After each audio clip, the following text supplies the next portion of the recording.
தேவன் இருக்கிறார் என்பது உனக்கு தெரியும். ஆனால் மற்றவர்கள் அதை கேள்விப்பட வேண்டும். அல்லேலூயா.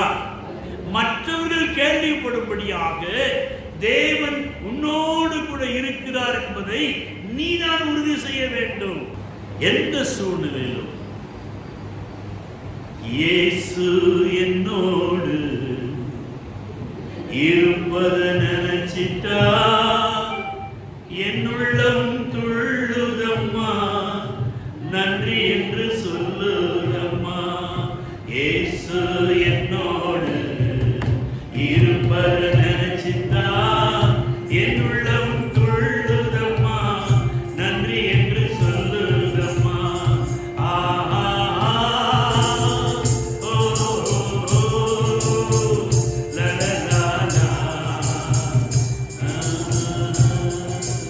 இயேசு என்னோடு இருப்பது நினைச்சிட்டா என் உள்ளம் துள்ளுதம்மா, நன்றி என்று சொல்லுதம்மா. இயேசு என்னோடு இருப்பது நினைச்சிட்டா என் உள்ளம் துள்ளுதம்மா, நன்றி என்று சொல்லுதம்மா. கவலை கண்ணீரெல்லாம் கம்ப்ளீட்டா மறையுதம்மா, கவலை கண்ணீரெல்லாம் கம்ப்ளீட்டா மறையுதம்மா. பயங்கள் நீங்குதம்மா, பரலோகம் தெரியுதம்மா, பயங்கள் நீங்குதம்மா, பரலோகம் தெரியுதம்மா. அன்பு இதயமே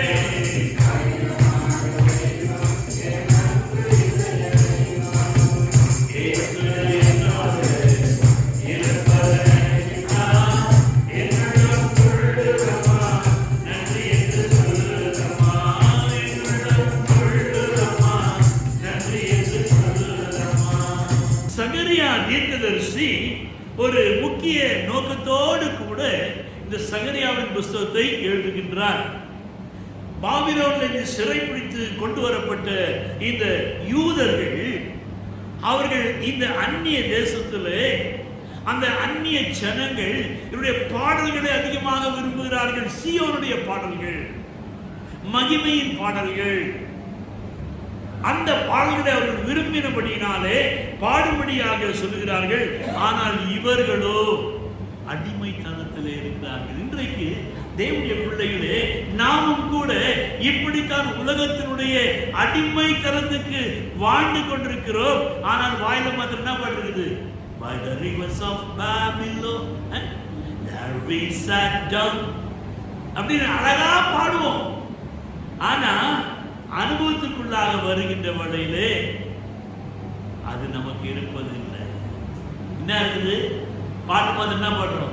கவலை கண்ணீர் எல்லாம் எங்க மறையுது. கம்ப்ளீட்டா ஊத்திக்கிட்டு தான் இருக்குது. தேவனுடைய பிள்ளையே, இந்த சூழ்நிலையிலே தான் இந்த சகரியா எழுதுகின்றார், யூதர்களை பாபிலோனிய சிறையிருப்பிலிருந்து மீட்கப்பட வேண்டும். எருசலேம் தேவாலயத்தின் கட்டுமான பணிகளை முடிக்க ஊக்குவிக்கும்படியாக இவன் இந்த புஸ்தகத்தை எழுதுகின்றான். தேவனுடைய ஆலயத்தை கட்டும்படியாக, உன்னுடைய சரீரமாகிய ஆலயத்தை நீ கட்டினால்தான் இந்த தேவாலயத்தை, இந்த பில்டிங்கை நீ கட்ட முடியும். உன்னுடைய குடும்பத்தை கட்ட முடியும், உன்னுடைய வாழ்க்கையை கட்ட முடியும், உன்னுடைய படிப்பை கட்ட முடியும், உன்னுடைய தொழிலை கட்ட முடியும். When you build the living temple of God is in you, you try to build yourself, then only God can multiply in your life and extend whatever you expect everything. நீ என்னெல்லாம் நீ எதிர்பார்க்கிறாயோ அவளெல்லாம் பெருக பண்ண வேண்டுமானால், அதை என் தேவனுக்கு கொடுக்க வேண்டுமானால், இந்த சரீரமாகிய இந்த சபையை நீ கட்ட ஆரம்பிக்க வேண்டும். உனக்குள்ளாக நான் அடிமைத்தனத்தில் இருந்தாலும் உன்னுடைய வாயில என்ன இருக்க வேண்டும்? சீயோனுடைய பாடல்கள், விசுவாச கீதங்கள், நம்பிக்கையின் கீதங்கள், அபிஷேக பாடல்கள், இவைகளை நாம் பாட வேண்டும். எனவே இவர்கள் முதலாவது சகரியா சொல்கிறான், தேவாலயத்தை நீ கட்டு, உன்னை நீ கட்டு, அப்பொழுதுதான் தேவாலயத்தை கட்ட முடியும் என்று சொல்லி. இரண்டாவது அவர் சொல்லுகின்ற வழியிலே, உங்களுடைய ஆலயத்தை நீங்கள் ஏன் கட்ட முடியவில்லை என்றால், உங்களுக்குள்ளாக இருக்கிற பாவங்களை நீங்கள் அது கண்டிக்கப்பட வேண்டி இருக்கிறது, நீங்கள் மனம் திரும்ப வேண்டி இருக்கிறது என்று சொல்லி பாவங்களை கண்டித்து மனம் திரும்புதலை அங்கு வலியுறுத்துகின்றார். இரண்டாவதாக இந்த புஸ்தகத்திலே. மூன்றாவதாக மேசியாவுடைய வருகையை, தேவனுடைய ராஜ்யத்தை குறித்தான தீர்க்க தரிசனங்களை ஒரு முக்கிய நோக்கமாக கொண்டு இங்கு அவர் எழுதுகின்றார். தேவனுடைய பிள்ளைகளே, உன்னுடன் தேவன் இருக்க வேண்டுமானால் இந்த வார்த்தை யாருக்கு சொல்லப்பட்டிருக்கிறது? யூதர்களுக்கு சொல்லப்பட்டிருக்கிறது. யார் சொல்லப்பட்டிருக்கிறது? சொல்லுங்க. யூதர்களுக்கு சொல்லப்பட்டிருக்கிறது. யூதர்களுக்கு எழுதப்பட்ட ஒரு தீர்க்கதரிசன புஸ்தகம். ஆனால் இன்றைக்கு நாம் இதை எடுத்து எதற்காக வாசிக்கிறோம், ஏன் சிந்திக்கிறோம் என்றால், வேதம் என்ன சொல்றது? ரோமர்கள் நிருபம் 2வது அதிகாரம் 29வது வசனம் வாசிக்கின்ற வழியிலே அங்கு பவுல் மிக தெளிவாக சொல்கிறார், உள்ளத்தில் யூதனானவனே யூதன் என்று சொல்லி, உள்ளத்திலே நீ யூதனாக மாற வேண்டும். அப்படி என்றால் இந்த சரீரமாகிய தேவ ஆலயமானது அது சுத்திகரிக்கப்பட வேண்டுமானால் வெளி தோற்றத்திலே அல்ல, மாயமானமான நடிப்பிலே அல்ல, உள்ளத்திலே நீ உனக்குள்ளாக ஒரு மனம் மாறுதலை, ஒரு மாற்றத்தை உனக்குள்ளாக கொண்டு வருகின்ற வேளையிலே தானே நீ உண்மையான விசுவாசியாக, யூதனாக நீ மாற முடியும். இப்படிப்பட்ட ஒரு வாலிபனை குறித்து தான் இன்றைக்கு நாம் சிந்திக்க போகிறோம். இந்த வாலிபன் யார் என்றால், எஸ்தர் புஸ்தகத்தில் இருக்கின்ற மொர்தெகாய் என்று சொல்லக்கூடிய ஒரு வாலிபன். இந்த மொர்தெகாய் என்கிற இந்த வாலிபன் அடிமையாக இருந்தான். இஸ்ரவேல் மக்களை பாபிலோன் நேபுகாத்நேசார் அடிமையாக பிடித்து வருகின்ற வழியிலே இவனும் ஞானவானாக இருந்தபடினாலே, இவனும் சௌந்தரியமுள்ளவனாக இருந்தபடினாலே இவனையும் பிடித்து கொண்டு வருகிறார்கள். அவ்வாறு பிடித்து கொண்டு வருகின்ற வழியிலே இவன் தன்னுடைய சிற்றப்பன் மகளான எஸ்தரையும் கூட அழைத்து வருகின்றான். ஆனால் அவளுக்கு இவன் மாமன் முறையாக வேண்டும். ஆனால் இவனோ அவளை தன்னுடைய மகனாக எடுத்து வளர்க்கிறதை பார்க்கிறோம். தேவனுடைய பிள்ளைகளே, இந்த சூழ்நிலையிலே இந்த மொர்தெகாயாக நம்மை நாம் பாவித்துக் கொள்ள வேண்டும். ஆண்டவரே, என்னை மொர்தெகாயை போல மாற்றும், எனக்குள்ளாக மாற்றங்கள் தேவை. எனக்கு உலக பிரகாரமாக ஞானம் இருக்கிறது, அறிவு இருக்கிறது, சௌத்தியம் இருக்கிறது, அழகு இருக்கிறது, செல்வம் இருக்கிறது, எல்லாம் இருக்கிறது. ஆனால் எனக்குள்ளாக என்ன இல்லை? மனம் மாறுதல் இல்லை, மன மாற்றம் இல்லை. என்னுடைய வாழ்க்கையிலே அந்த மனமாற்றம் தேவையாய் இருக்கிறது. இந்த மொர்தெகாய் எதற்காக அடிமையாக கொண்டு வரப்பட்டான் என்றால், இந்த ஜனங்கள், இந்த வாலிபர்கள் எதற்காக அடிமையாக கொண்டு வரப்பட்டார்கள் என்றால், காரணம் என்ன? அவர்கள் தேவனுடைய ஆலயத்தை குறித்துதான ஒரு பக்தி வைராக்கியம் இல்லை. எனவே தேவனாய் கர்த்தர் யெகோவாகிய தேவன் நேபுகாத்நேசாரை கொண்டு இந்த வாலிப பிள்ளைகளை, இந்த ஞானவான்களை அடிமையாக்குகின்றான். அடிமையாக்கி அவருடைய பெயர்களை மாற்றுகின்றான், அவருடைய வாழ்க்கையை மாற்றுகின்றான், அவருடைய தராதரத்தை மாற்றுகின்றான், அவருடைய சாப்பாட்டு காரியங்களை கூட பாபிலோனுக்கு ஒத்தவண்ணமாக மாற்றுகிறதாக தானியேலின் புத்தகத்தை நாம் வாசிக்கலாம். எனவே இப்படிப்பட்ட இந்த யூதனாக நாம் மாற வேண்டி இருக்கிறது. இந்த மொர்தெகாய் எங்கே இருந்தானா? அடிமையாக கொண்டு வரப்பட்டவன் ராஜ அரண்மனை வாசலுடைய காவல்காரனாக அந்த வஸ்திரத்தை தரித்திருந்தான். அல்லேலூயா. அப்போ நாமும் கூட அடிமையாக பாவத்திற்கு, பிரச்சனைகளுக்கு, வியாதிகளுக்கு, போராட்டங்களுக்கு, சந்தேகங்களுக்கு, குழப்பங்களுக்கு நாம் அடிமையாக இருக்கிறோம். ஆனாலும் அந்த கர்த்தர் ராஜாதி ராஜன் என்ன செய்கிறார்? நம்மை அவருடைய அரண்மனை வாசலுடைய, அவருடைய பரலோக ராஜ்யத்திற்காக அநேகரை நாம் சேர்த்துக் கொள்ளும்படியாக நம்மை காவலனாக ஏற்படுத்தி இருக்கின்றார். அல்லேலூயா. நம்மை காவலனாக ஏற்படுத்தி இருக்கின்றார். ஆனாலும் கூட அவனுடைய வஸ்திரத்திலே மேல் தோற்றமானது அங்கு பாபிலோன் ராஜாவுடைய காவலனாக இருக்கிறான். ஆனால் உள்ளத்திலே அவன் யூதனுக்குரிய செயல்களிலே பக்தி வைராக்கியத்திலே அவன் நடந்து கொண்டிருந்தான். என்னுடைய பிள்ளைகளே, எனவே நாம் எந்த சூழ்நிலையிலே இருந்தாலும் சரி, தேவன் என்னோடு கூட இருக்கிறார் என்ற ஒரு சிந்தனையிலே நம்முடைய ஆடை, நம்முடைய அலங்காரம், நம்முடைய சூழ்நிலை எப்படி வித்தியாசமாக இருந்தாலும் சரி, எனக்குள்ளாக அந்த உன்னதமானவர் வாசம் செய்கிறார், என்னோடு கூட இருக்கின்றார் என்ற அந்த நினைவிலே நாம் இருக்கின்ற வேளையிலே நாம் அடிமையாக வந்து நம்மை ராஜ அரண்மனையிலே உட்கார வைத்தவர். அந்த புஸ்தகத்தினுடைய முடிவிலே நீங்கள் பார்க்கின்ற வேளையிலே கடைசி அதிகாரத்திலே 1-2 வசனங்களிலே மொர்தெகாயோட தேவன் இருந்தபடியினாலே அவனை ராஜாவுக்கு அடுத்த ஸ்தானத்திலே அவன் கடந்து வந்தான் என்று வாசிக்கின்றோம். அல்லேலூயா. அப்போ தேவனுடைய பிள்ளைகளே, உங்களுடைய வாழ்க்கையிலே ஏதோ பிறந்தோம், ஏதோ தின்னோம், தூங்கணும், நம்ம அப்பா அம்மா இப்படிதான், நாமளும் அம்மா அதான் எங்க மேல ஏறணும் இந்த எண்ணமே வராது. கேட்டா நாங்க யாருங்க? குருவிங்க, உயர உயர பறந்தாலும் பருந்தாவது. இந்த டைலாக்லாம் விட்டுணும் கிறிஸ்தவம். we want to fly, நாம் பறக்க. ஆமென் நாங்கள் சொல்ல மாட்டோம், அல்லேலூயாவும் சொல்ல மாட்டோம். தேவனுடைய பிள்ளைகளே, உங்களுக்குள்ளாக சபைக்கு ஏன் வரணும்? விசுவாசம் வளர்க்க முடியாது. எதுக்கு வளர்க்கு?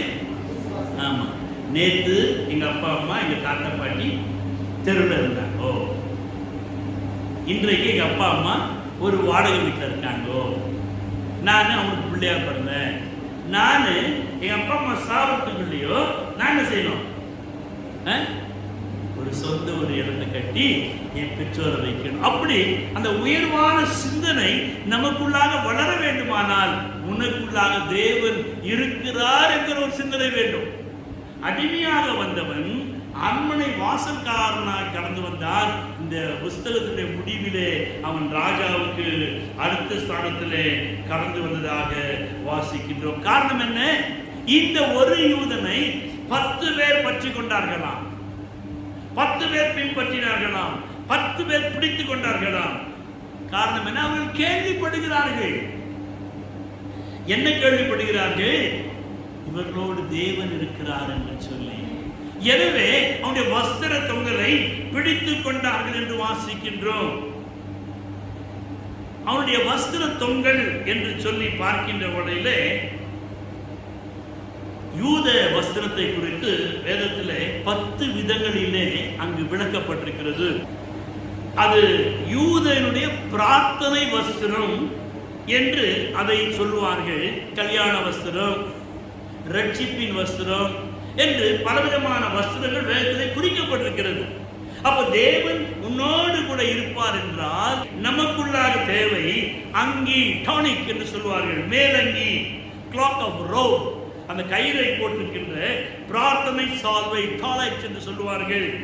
தோளிலே அணியும் ஒரு பாதுகாப்பான கட்டளையாலே அது போர்த்தப்பட்டிருக்கிறது, சிக்ஷி என்று சொல்லுவார்கள். நூல் இழைகளினாலே தலி என்று அந்த பிரார்த்தனை சால்வையிலே 4 மூலைகளிலும் சிக்ஷிக் நூலானது அங்கு டிபிலியன் என்கிற தொல்பியன் என்கிற ஒரு தோல் பெட்டியிலே அந்த அவைகள் கட்டப்பட்டிருக்கும். பிரார்த்தனை செய்கின்ற வகையில் அவருடைய நெற்றியிலே அது கட்டப்பட்டும் கைகளிலும் தலையிலும் அது கடவுளின் வார்த்தையாக கீபா யோர் மிலிகா என்ற அந்த தொப்பி, ஆண்கள் தலையிலே தொப்பிடுவார்கள். இதெல்லாம் பழைய ஏற்பாடு. ஆனால் தேவனுடைய பிள்ளைகளே, இன்றைக்கு நாம் அந்த தொப்பியும் அணிவதில்லை, முக்காடும் எடுக்கப்பட்டு போயிற்று என்று சொல்லி பவுல் மூலியமாக இன்றைக்கு சித்தாந்தத்தை பேசிக் கொண்டிருக்கின்றோம். ஆனால் தேவனுடைய பிள்ளைகளே, இவைகள் மேலுக்குரிய ஒரு காரியமாக இருக்கிறது. ஆனால் உள்ளத்திலே யூதனானவனே யூதன், தேவன் உன்னோடு கூட இருக்கிறார் என்பதை முதலாவது நான் உணர வேண்டும். I have to realize the Lord of God, the Lord of hosts in me, with me, wherever I go, whatever I do, He is with me. அவர் என்னோடு கூட வருகிறார், என்னோடு கூட கடந்து செல்கிறார் என்கிற ஒரு உணர்வுக்குள்ளாக நீ இருப்பாய் என்றால் வேறு ஒரு ஆசை இல்லை இயேசு ராஜா, உம்மை தவிர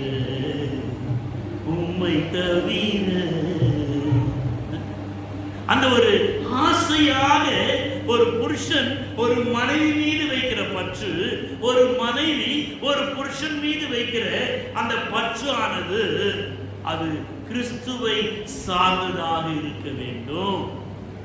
உலக பிரகாரமான பற்றை குறித்து ஆசையை பற்றி நான் சொல்லவில்லை. அவைகள் நமக்கு அதிகமாக நாம் சிந்திக்க வேண்டிய அவசியமும் இல்லை. அதிலே நாம் தோற்றுவிட்டோம். புருஷன் தோற்றுவிட்டான், மனைவியும் தோற்றுவிட்டான். காரணம் என்ன? நாம் இயேசுவின் மீது, நம்முடைய நேசரின் மீது நாம் அன்பு வைக்க மறந்து விடுகின்றோம். நேசரின் மீது நீ அன்பு வைத்து பார், உன் மனைவி மீது, உன் புருஷன் மீது உன்னுடைய சிந்தனைகள் தானாக மாறிவிடும்.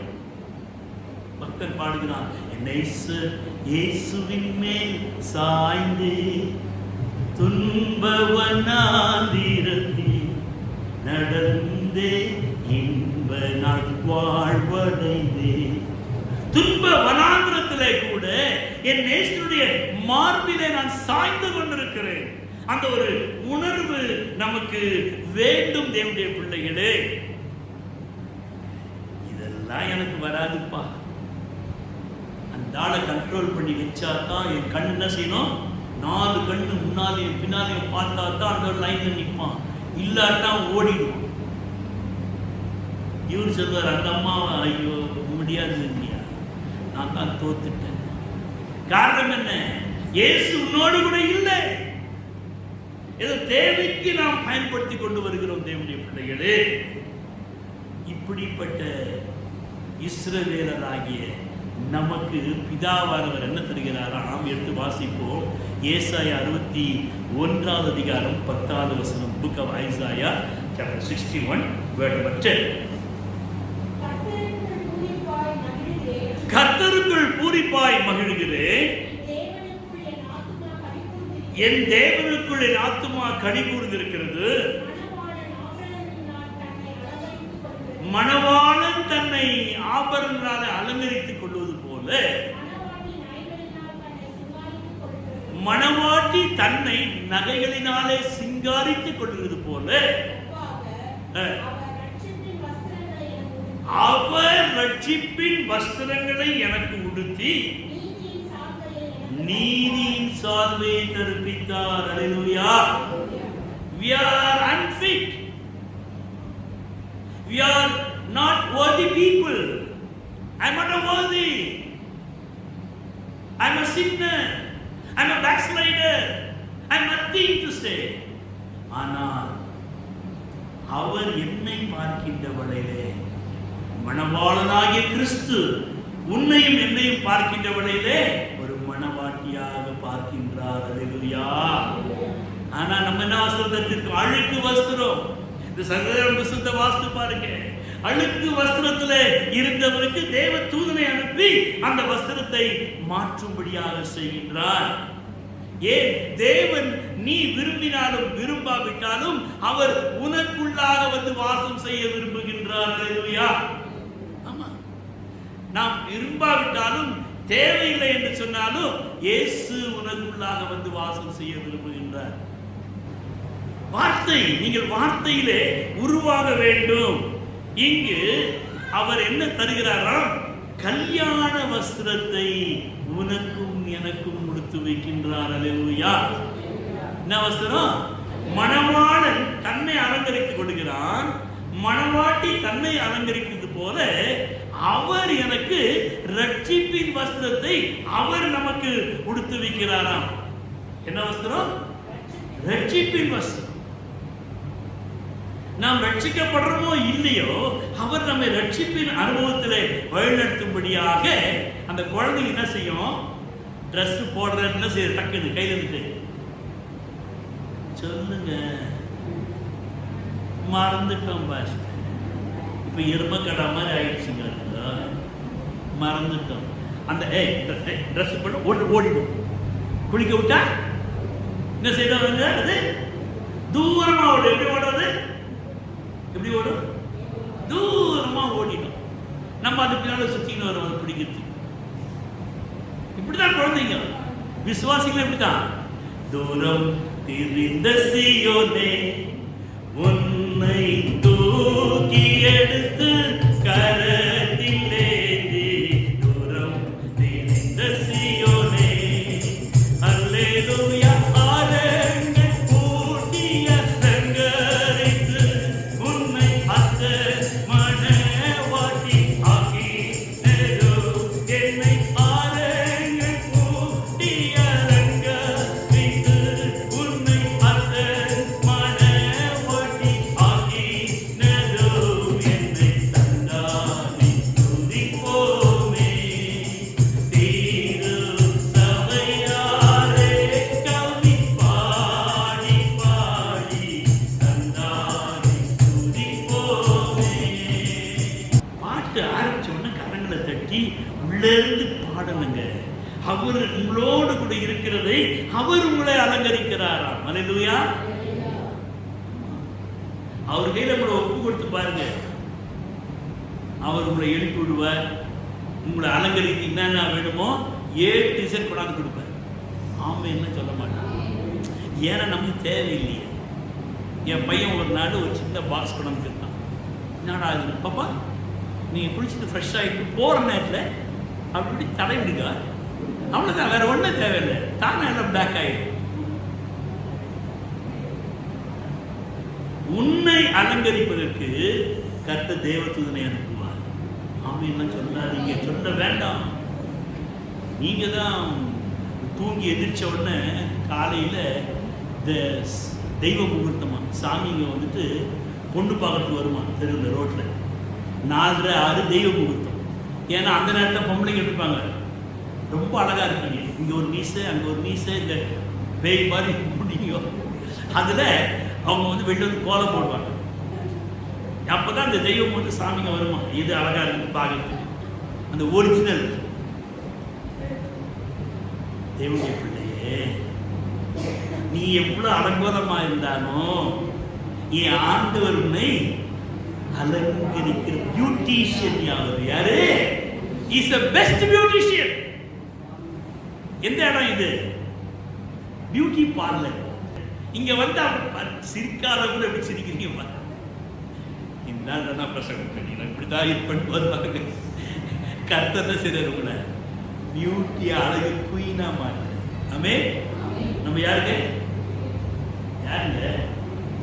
Princess, prince, princess, beauty queens, beauty kings. உங்களை நினைச்சுக்கணும். அப்பதான் கர்த்தரை செய்வாரு. யாராவது ஒருத்தர் அனுப்பி நம்மளை தட்டி எழுப்பி நம்மை அலங்கரிக்கும்படியாக செய்வார். அல்லேலூயா. இதுல தேவன் நம்மை அலங்கரிக்க அலங்கரிக்க நம்ம தகுதி இல்லாத நம்மை அவர் அலங்கரிச்சிருந்தார். நமக்குள்ள உடனே என்ன வந்துடும்? உடனே என்ன வந்துடும்? பெருமை. இந்த எருமைக்கு என்ன வந்துச்சு? பெருமை. ஆமா, நம்மள அறியாத நமக்கு பெருமை. நான் எப்படி இருக்கிறோம்பா. ஏசாயா வந்து கிறிஸ்துமஸ்ல 6வது அதிகாரம் 1வது வசனம் வாசிக்கின்ற பொழுதே, உசியா ராஜா மரணம் அடைந்த அந்த நாட்களிலே, வாசிப்போமா? 6:1.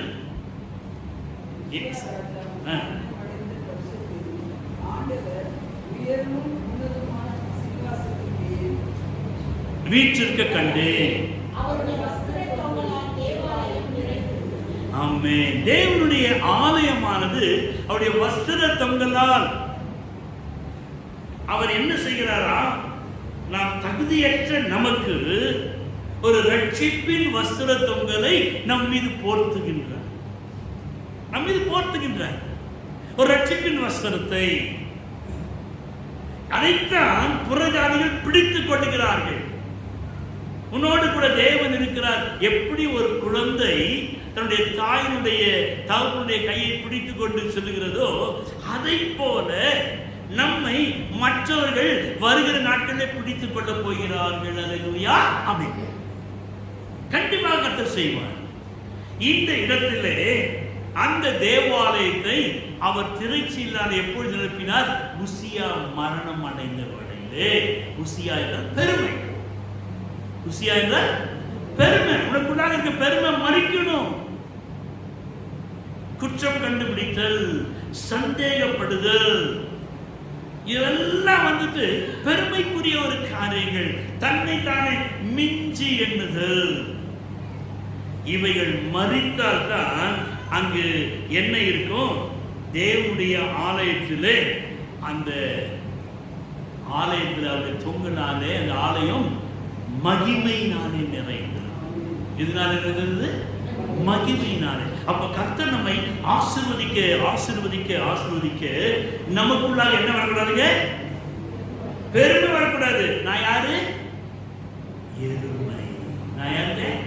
ஆமா, இந்த எருமைக்கு அவர் வஸ்திர தொங்கலை போட்டு, ரட்சிப்பின் வஸ்திரத்தை போட்டு என்னை அவர் அழகு பார்க்கிறேன். என்னை அவர் அழகு பார்க்கின்றார். நான் தகுதியற்றவன், நான் தகுதியற்றவள்.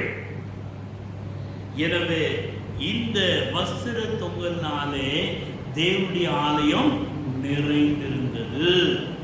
அப்ப வஸ்திர தொங்கல் என்றால் தேவனுடைய ஆலயத்திலே உட்கார்ந்திருக்கிற ஒவ்வொருவருக்கும் அந்த வஸ்திர தொங்கலிலே மணிகள் காணப்படுமா? என்ன காணப்படுமா? மணிகள். அந்த மணி டிங் டிங் டிங் அடிச்சுட்டே இருக்கும். அப்ப அதை போலத்தான் விசுவாசிகளாகிய நாம் தேவனுடைய சபையிலே நாம் அமர்ந்து கர்த்தருடைய வார்த்தைகளை கேட்கின்ற வழியிலே, கர்த்தருடைய பாடல்களை பாடுகின்ற வழியிலே நாம் என்ன செய்யணும்? நாம் கரங்களை தட்டி துதித்துடனே அவருடைய சந்நிதிக்கு முன்பாக வாருங்கள், கை தட்டி கை கொட்டி கர்த்தரை ஆர்ப்பரியுங்கள் என்று சங்கீதக்காரனாகிய தாவீது சொல்லுகின்றார். துதி எடுத்தால் தெரியவே இல்லப்பா சாமி, இது வேற இருக்குதா? அப்புறம் ஏன் இந்த வீட்டுக்குள்ள சாத்தாம போச்சு? அந்த வீட்டுக்குள்ள அப்ப நீ என்ன எடுக்கல? ஆமா, அவருக்குள்ள சாத்தாங்க. காரணம் என்ன? யார் எடுக்கல? நான் எடுத்தாங்க அவருக்கு சாத்தம் போகும். அப்ப அந்த மாதிரி சாத்தாங்க இவர் எடுக்கணும். துதி துதி சத்தத்தால் சொல்லுங்க, அது முடிக்க தெரியாதோ? துதி சத்தத்தால் உள்ளம் நிறைந்தால் தூயரின் நலம் கிடைக்கும். அல்லேலூயா. துதி சத்தத்தால் உள்ளம் நிறைந்தால் தூயரின் நலம் கிடைக்கும். நன்றியா துதி பாடு நம் இயேசுவை நாவாலே என்றும் பாடு. துதி சத்தத்தால உள்ளம் நிறையணுங்க. அப்பதான் பலன் கிடைக்கும். நீ உனக்குள்ளாக துதிக்க துதிக்க மனம் புத்த புதிய நல்ல இருதயமாய் மாறும். ஜெபிக்க ஜெபிக்க மனம் புத்த புதிய நல்ல இருதயமாய் மாறும்.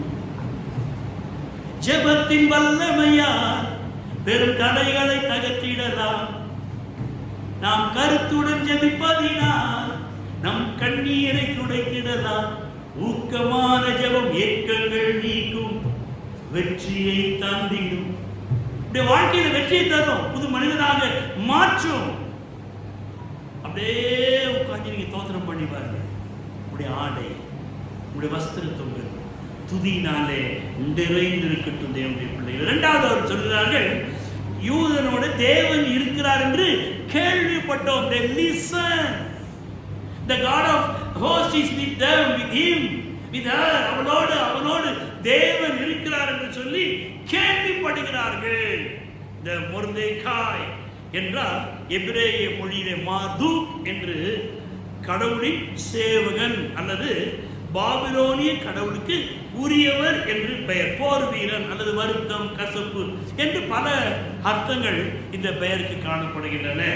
எப்படி இருந்தாலும் சரி, தேவனுடைய பிள்ளைகளே, மொர்தெகாயுடைய வாழ்க்கையிலே அவன் காவல்காரனாக இருக்கிறான். அப்ப கர்த்தர் உன்னையும் என்னையும் ரட்சிப்பின் சுவிசேஷம் அறிவிக்கும்படியான சுவிசேஷகனாக நம்மை வைத்திருக்கின்றார். எஸ்தர் 3ஆம் அதிகாரம் 4வது வசனத்தை வாசிப்போமா? எஸ்தர் 3:4 அங்க இருக்கிற அந்த மற்ற போர் சேவர்கள் கேட்கிறார்கள். யாரை பார்த்து கேட்கிறார்?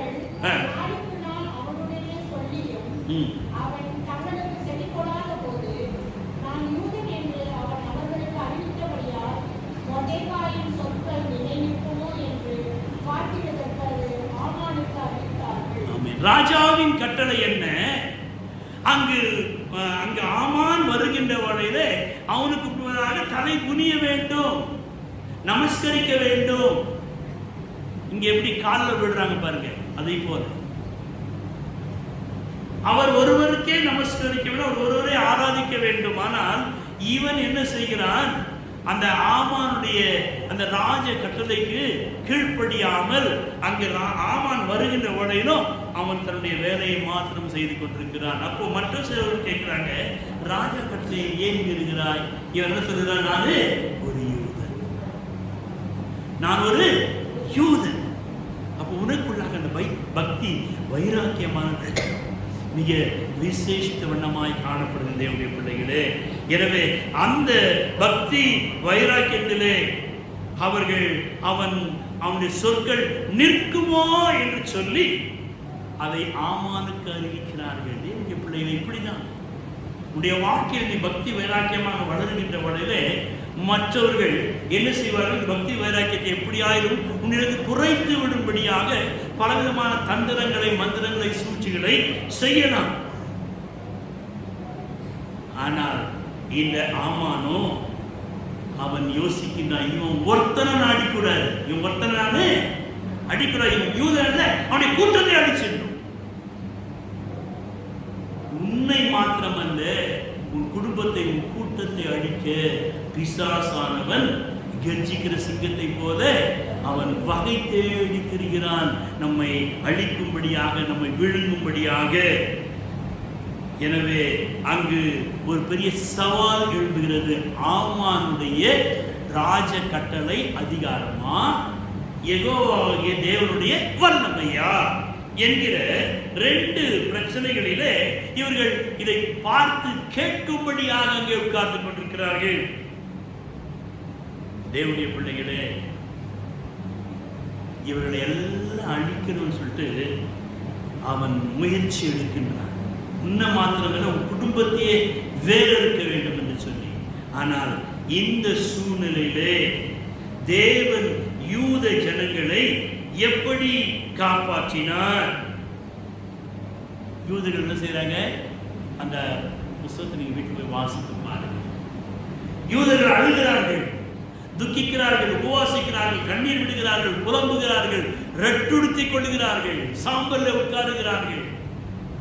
எப்படியாவது ராஜ சட்டத்தை மாற்ற வேண்டும் என்று சொல்லி. ராஜ சட்டத்தை மாற்ற முடியுமா? முடியாது. சத்தமா சொல்லுங்க, முடியாது. Very good. ஆனால் விசுவாசிகளாகிய நம்மாலே முடியும். ஆமென். நான் ரெஃபரன்ஸ் தர முடியும் வசனம். நீதிமொழிகள் 21ஆம் அதிகாரம் 1வது ப்ராவர்ப் chapter 21 verse 1. ராஜாக்களுடைய இருதயம் கர்த்தருடைய கரத்திலே நீர்க்கால்களை போல இருக்கிறது, அதை தமது சித்தத்தின் பிரகாரம் திருப்புகிறாராம். அப்போ ராஜாக்களுடைய இருதயம் யார் கையில் இருக்குது? கர்த்தருடைய கரத்தில் இருக்கிறது. ஒரு ஃபார்மர், அவன் அந்த நிலத்திலே தண்ணீரை விட்டுக்கொண்டே இருப்பான், தண்ணீர் ஓடிக்கொண்டே இருக்கும், நம்ம வேடிக்கை பார்த்து கொண்டே இருப்போம். திடீர்னு கடைசி வரைக்கும் தண்ணி போயிருக்காரு, டக்கு நீங்க கட் பண்ணிட்டு அந்த பக்கம் திருப்பி விடுவான். நம்ம சொல்லுவோம், பிரதர் தண்ணி அவ்வளோ தூரம் போகலையே. இல்லையா, தானா போயிடும், தானா போயிடும். அவனுக்கு தெரியும் மண் வழியாக உள்ளே தண்ணி போகும் என்று சொல்லி. அதே போலதான் ராஜாவுடைய இருதயம் என் கர்த்தர் எந்த அதிகாரமானாலும் சரி, எந்த லாவானாலும் சரி, எந்த பிரச்சனையானாலும் சரி, நீ தேவ சமூகத்தை முழங்கால் போயிட்டு அழுதுப்பார். அவன் ஜட்ஜுக்கு மேல ஜட்ஜ் இருக்கிட்டான், அவன் பஜ்ஜி ஆகிடுவான். ஆமையெல்லாம் சொல்ல மாட்டான். அவன் யாரா இருக்கட்டும், எந்த மருந்து, எந்த வியாதி, எந்த பில்லிசுனி, எந்த ஏவல், எந்த கட்டா இருக்கட்டும், அன்பின் கட்டுகளினாலே அது அறுக்கப்பட்டு போகும். கர்த்தரால் அது கூடாத காரியம் ஒன்றுமே இல்லை. எனவே இந்த சூழ்நிலையிலே இவர்கள் நினைவு கூர்ந்து அழுது செபிக்கிறார்கள். அந்த ராத்திரியில ராஜாவுக்கு தூக்கம் வரல. அல்லேலூயா. நீ யாருக்காக ஜெபம் பண்றியா, அவன் தூக்கத்தை தேவன் கெடுத்து விடுவார். தேவன் நல்லவரியா, நல்லவரியா. உனக்கு நல்ல காரியம் செய்த வரைக்கும் என்ன வராது? தூக்கம் வராது, தூக்கம் வராது, வரக்கூடாது. என்றால் உன்னுடைய கண்ணீர், உன்னுடைய ஜெபம், அழுகை, உன் பாடல், உன் சத்தம், ஆனந்த சத்தம், இவைகளை என் தேவன் அவர் சிங்காசனத்திலிருந்து எழுந்து நின்று விடுவார். அவர் உட்கார்ந்து கொண்டிருக்கிறவரே உன்னுடைய ஜெபமும் கண்ணீரை எழுப்பி விடுகிறது. அவருக்கு தூக்கம் வரவில்லை. அந்த வர்த்தமான புஸ்தகங்களை கொண்டு வந்து வாசிக்கும்படியாக சொல்லுகின்ற வகையிலே அந்த வாசலுக்காக 2 பிரதானிகள் ராஜாவுக்கு விரோதமாக செய்த காரியத்தை மொர்தெகாயின் பேரிலே அங்கு அறிவிக்கப்பட்டிருக்கிறது. இந்த மொர்தெகாய்க்கு ஏதாவது கனம் செய்யப்பட்டதா என்று கேட்டு அந்த காரியத்தை முடிக்கின்ற வரைக்கும் அவனுக்கு என்ன வர்றங்க வராது. நீ தூங்கிக்கிட்டு இருந்துட்டு என் ஜெபம் கேட்க போல ஆண்டவர் கொடுக்கல, இவங்களுக்கு ஃபோன் பண்ணி அவங்களுக்கு ஃபோன் பண்ணி இவங்களுக்கு காணிக்க அனுப்பிச்சு அவங்களுக்கு காணிக்க அனுப்பிச்சிட்டு இப்படி சும்மா இந்த நொல்லு வேலை செஞ்சுக்கிட்டு இருந்ததுன்னா காசும் போவோம், உனக்கு இன்னும் பிரச்சனை தான். உன் தலைமை பிரச்சனை வருதா? முழங்கால் படிட்டு தேவ சமூகத்தை பொருத்தனை பண்ணி அழுது ஜெபம் பண்ணி கர்த்தரை நோக்கி விண்ணப்பம் பண்ணிப்பார். அந்த ராஜா எதிராக இருதயம் கர்த்தருடைய கருத்து உடைச்சிருவார். உடைச்சு கோபமா எரிச்சலா இருந்தவங்க உங்கள்கிட்ட வர கட்டி வருவாங்க, சிரித்து கொண்டே வருவாங்க. என்றால் தேவன் இருக்கிறார் என்று சொல்லி அங்கு மொர்தெகாய்க்கு யாரை கொண்டு மேன்மை செய்யப்பட்டது? இதே ஆமானை கொண்டு. இந்த ஆமான் மொர்தெகாயை அவனுடைய கூட்டத்தை அழிச்சிடணும். அதுக்கு ஆமான செய்யற மொர்தெகாய்க்கு ஒரு தூக்கு மரம் செய்யணும். என்ன மரமா? ஆமா. உனக்கு எதிராய் எழும்பும் ஆயுதம் வாய் தீராதே என்றே ஸ்தோத்திரம் நீரறியா யாதும் நெறியா என் தலை முடியும் ஏந்திரே என்னை மறவா ஏசுநாதா உந்தன் தயவா என்னை நடத்தும். இப்படியாக உங்களை தொடுகிறவர்களுடைய கண்மணியை தொடுகிறார்களா? ராஜாவுக்கு தூக்கம் வரல. வெளியில யாரா நிக்கிறதுன்னு பார்த்தா ஆமான் நிக்கிறான். யார் நிக்கிறது? ஆமான். உன்னை மேன்மைப்படுத்தும்படியாக, உன்னை ராஜாவுக்கு அர்த்தசாஸ்திரத்தில் வைக்கும்படியாக உன்னை எதிராளியை கொண்டு என் தேவனை செய்ய முடியும், உன்னை அலங்கரிக்க. பியூட்டி பார்லர்ல யாருக்கு வேலை கொடுக்கிறாரு? உன்னுடைய ஆப்போசிட் பார்ட்டி, எதிராளி. பியூட்டி பார்லர் எது? சர்ச்சு தான் நமக்கு பியூட்டி பார்லர். ஆமென் சொல்லாது. நீங்க வீட்டுல என்னதான் போட்டுக்கிட்டு வந்தாரு, இங்க உள்ள வந்தீங்கன்னா எனக்கு போல அழகா இருக்கு. ஆமென். கர்த்தருமே அலங்கரிப்பார். இங்க வந்து உட்காந்து நீ தேவ சமுத்திர பாடலை பாடி துதித்து ஜெபித்து ஸ்தோத்திரம் பண்ணி சும்மா ஃபுல்லா நடந்தீங்கன்னா ஒருவேளை உங்க பியூட்டிலாம் உங்க இதெல்லாம் கலைஞ்சிட்டு இருக்கும். ஆனா உள்ளத்துல யூதனாக மாறி வெளியில போற நேரத்துல என்ன மகி முகம் கொஞ்சம் வித்தியாசமா மகிமையா இருக்குது. காரணம் என்ன? நாட்டு நெருங்க முடியாது. எங்க முடியும்? அங்கதான் இங்க சபைகள் எல்லாம் தோத்திரம் தோத்திரம் தோத்திரம் தோத்திரம் தோத்திரம் தோத்திரம் தோத்திரம் தோத்திரம் அர்த்தம் தெரியுமா உங்களுக்கு? என்ன சொல்லுங்க? தோத்திரம்னா துரத்துறோம். சொல்லுங்க, துரத்துறோம். நிறைய பேர் தெரிய மாட்டேன். நம்ம தோத்திரம் ஒண்ணு, அவருக்கு தோத்திரம் செலுத்துறோம். இன்னொன்னு தோத்திரம் பிசாசு.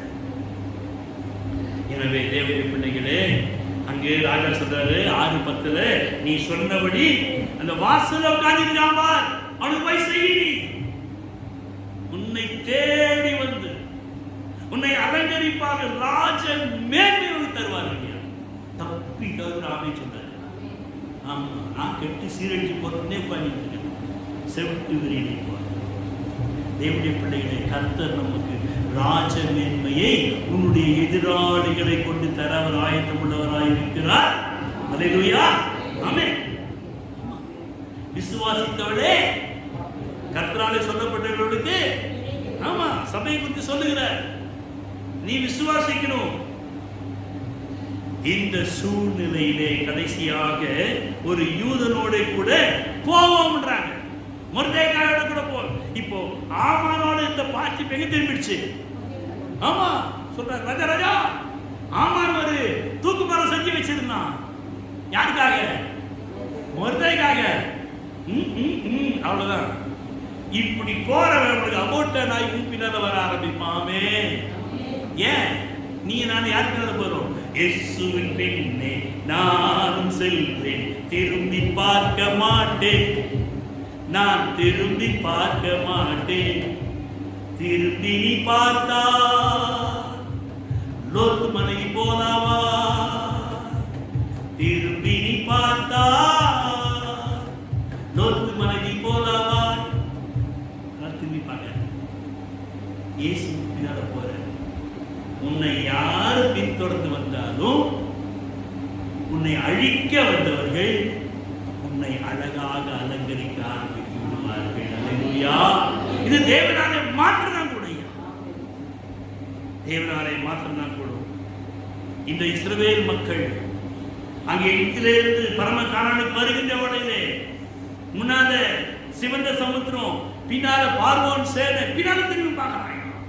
பின்னால திரும்பி பார்த்தால மோசைட்ட அலறுவாங்க, கதறாங்க, ஐயோ நாங்க எகிப்திலே செத்து போயிருப்போமே, எகிப்திலே வனாந்திரத்தில் எங்க பிணங்கள் வேணுமா? நீ திரும்பி பார்த்த அவிசுவாச வார்த்தைகள் தான் ஒருவனுக்குள்ளான். நான் எப்பொழுது கர்த்தரை நோக்கி நீ பார்த்து முன்பதாக நடக்கின்ற வேளையிலே, அங்கு யாத்திராகமம் 9ஆம் அதிகாரம் 20வது வசனம் வாசிக்கிறது. Book of Exodus chapter 9:20. அங்க என்ன வாசிக்கிறோம் என்றால், யார் யார் தேவனுக்கு பயந்தார்களோ எகிப்தியர், யார் யார் தேவனுக்கு பயந்தார்களோ அந்த எகிப்தியர் எல்லாம் தேவனுடைய வார்த்தைக்கு கீழ்ப்படிந்து நம்முடைய மிருக ஜீவன்களை வீட்டுகளுக்கு ஓட்டி போனார்களாம். இந்த 10 வாதைகளை ஒரு வாதையிலே நம்முடைய மிருக ஜீவனை காப்பாற்றியே இஸ்ரவேலோடு தேவன் இருக்கிறார். தேவனுடைய வார்த்தைக்கு அவர்கள் பயப்பட்டார்கள். இதை பார்த்து பார்த்து எகிப்தியர்கள் கடைசியா இஸ்ரவேலோடு நட்பு கொண்டார்கள். ஒரு கூட்டம் வெறுக்குது, ஒரு கூட்டம் நட்பு கொள்ளுகிறது. இந்த நட்பு கொண்ட கூட்டம் அத்தனையும் அங்கு இஸ்ரவேலோடு கூட சேர்ந்து 12ஆம் அதிகாரம் 38வது வசனம் வாசிக்கின்ற பொழுது எத்ராமத்தில் அங்கு அந்த அடிமைத்தன வீட்டிலிருந்து கடந்து செல்லுகின்ற தேவனுக்கு பயப்பட்டவர்கள், தேவனை அறிந்தவர்கள் அங்கு தங்கள் குடும்பமாக ஆடு மாடுகளை ஓட்டிக்கொண்டு இஸ்ரவேலோடு கடந்து சென்றார்களாம். அல்லேலூயா. தேவனுடைய பிள்ளைகளே, உன்னோடு கூட இருக்கின்ற வழியில 10 மனுஷர், 10 விதமான ஆசீர்வாதங்கள். உன்னை விரோதத்தர் கூட உன்னை பற்றிக் கொள்வார்கள், உன்னை தேடிக் கொள்வார்கள். காரணம் என்ன? மொர்தெகாய். அந்த எஸ்தர் புஸ்தகத்தின் கடைசி அதிகாரத்தில் 2வது வசனத்தை வாசிப்போம். எஸ்தர் புஸ்தகத்தின் கடைசி அதிகாரத்திலே 2வது வசனத்தை வாசிப்போம்.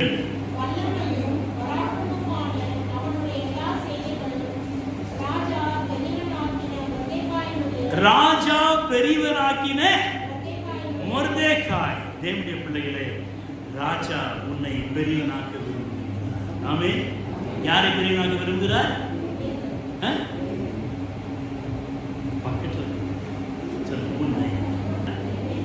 உன்னை மதம் அதுக்கு பிரச்சனை. இந்த முறை இப்போ சேஞ்ச் பண்ண, எப்போ பார்த்தா எனக்கு